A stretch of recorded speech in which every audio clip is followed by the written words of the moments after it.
Transformations is the study of changing graphs from one form to another form.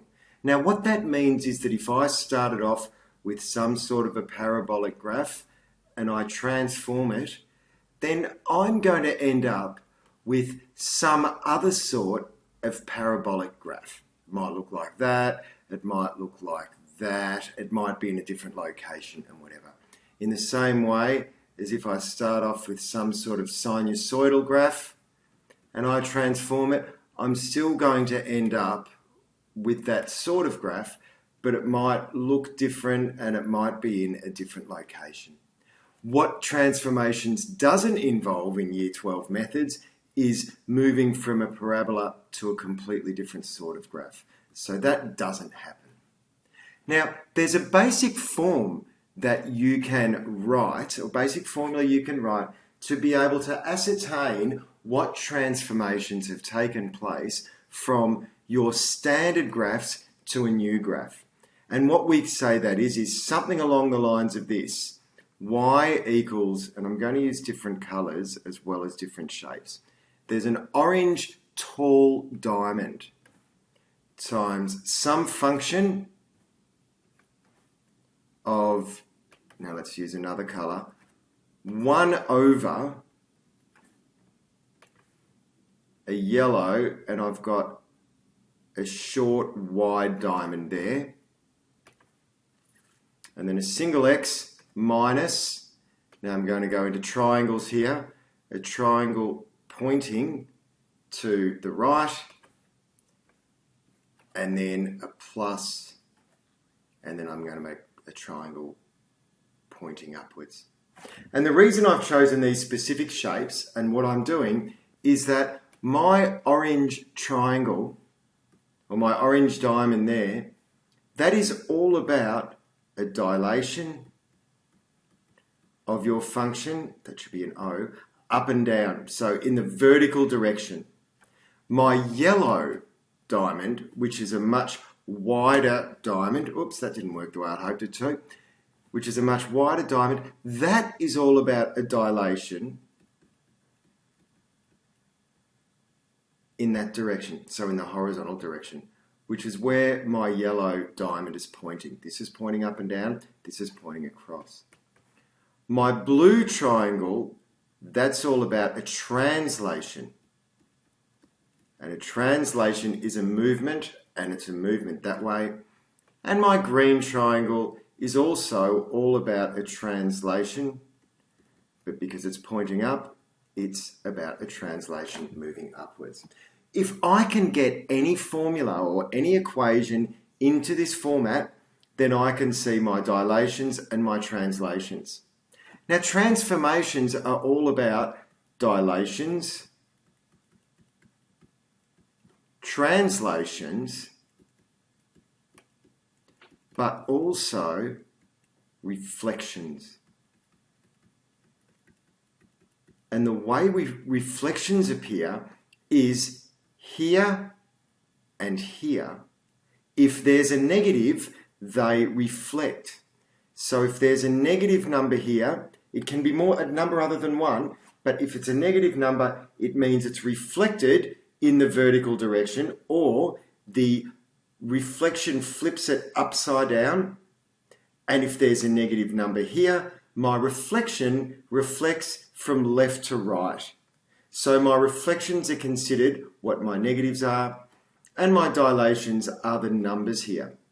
The other thing worth keeping in mind is we always consider our dilations and our reflections first, and then our translations. We can do it another way, but when we're reading, the easiest way to do it is dilation, then reflection, and then translations, which is where this whole idea of my mythical character, Dr. T, comes from. So let's have a look at a couple of examples. So first of all, if I want to go from y equals sine of x and transform it to y equals 2 sine half x minus pi plus 1, then by looking at our shapes and interpreting what they mean, I can see that my orange diamond, which is a dilation, is a factor of 2, and this is from the x-axis. It's in this direction, and what we did was we got the sine graph and we pinned it to the x-axis and then stretched up that way and down that way by a factor of 2, which is why we say that the dilation is a factor of 2 from the x-axis. It's moving in the direction of the y-axis, but it's pinned to the x-axis and then stretched. In the same way here, 1 over my dilation, 1 over my dilation, this means there's a dilation by a factor of 2, and this time it's from the y-axis. Which means, here's my y-axis, here's my sine, I stretched it that way and that way from my y-axis by a factor of 2. So it's in the direction of x, but the way you write it is to say it's a factor of 2 from the y-axis. Now that I've taken care of my dilations, the next thing I need to look at is reflections. Neither this 2 nor this 2 are negative, so there are no reflections. So now I have to look at my translations, which are my blue and my green triangles. Here I have my singular x minus a number minus minus, so therefore my pi is a translation that way of pi units. So I would say that that's a translation of pi units in the positive direction of the x-axis, if I want to be completely correct, or I can just say a translation of pi units to the right, and you can see that that's moved to the right. And finally my 1, which is here, that's this triangle, so I also have a translation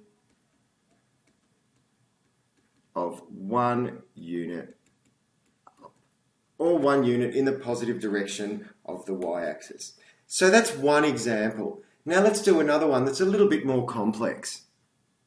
We're going to have a look at another one which is more complex now, where I'm mapping y equals root x onto y equals negative a half root 4 minus 2x plus 6. And we now need to put this into this form. The problems here are that I've got negatives, so I'm probably going to end up with some reflections, but also my standard form demands that I have a singular positive x.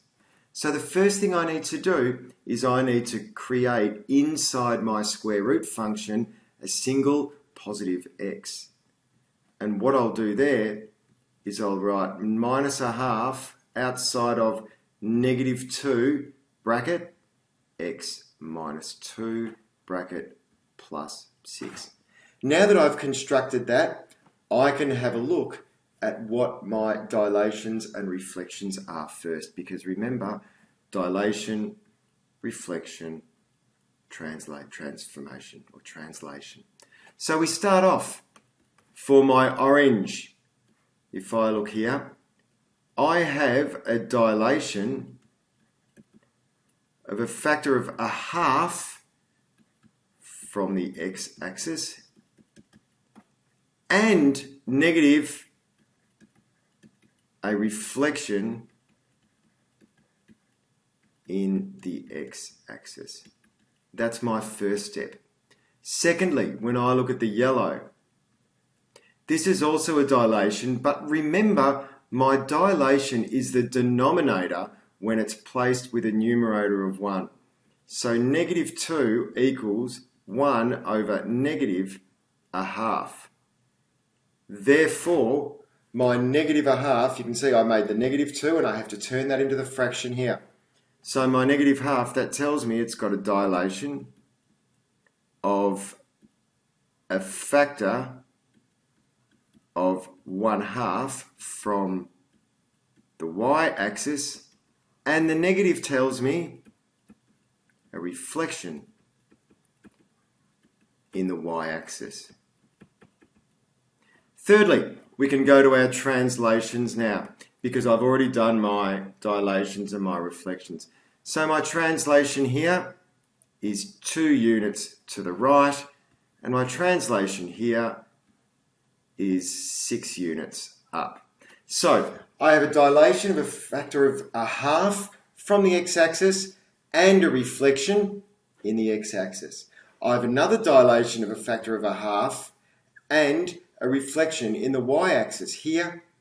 Now that I've got this as a single positive x, I can read my translation is by 2 units to the right, and this translation is 6 units up.